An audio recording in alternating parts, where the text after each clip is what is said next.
সুপ্রভাত সকলকে। আজ চলে এলাম নতুন আরেকটি ভিডিও নিয়ে। তো ভিডিওটা দেখেই তোমরা বুঝতে পেরেছ যে আজকের ভিডিওটা কিছু অন্যরকম হতে চলেছে। হ্যাঁ বন্ধুরা, আজ আমি তোমাদের সাথে বাড়ির ভেতরকার অর্থাৎ ইনডোর প্ল্যান্টদের সৌন্দর্যকে তুলে ধরব।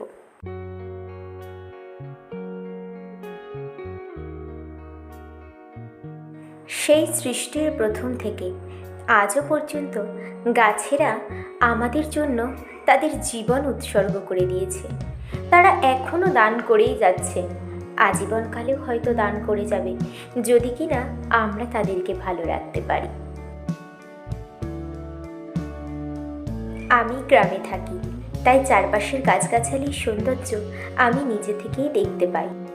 কিন্তু যারা শহরে থাকে, শহরের ব্যস্ততম পরিবেশে গাছপালা দেখা যায় ঠিকই, কিন্তু গাছপালা দেখার জন্য এরকম শান্ত, স্নিগ্ধ, মনোমুগ্ধকর পরিবেশ দেখা যায় না বললেই চলে।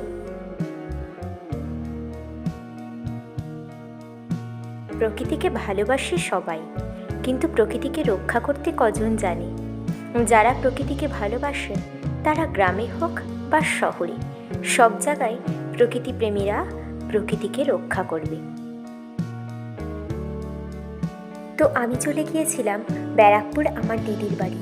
সেখানে গিয়ে তার ব্যালকনির এই ছোট্ট প্রকৃতির সৌন্দর্যকে দেখে আমি আর সময় না কাটিয়ে পারলাম না, তাই সোজা চলে গেলাম তাদের সাথে সময় কাটাতে।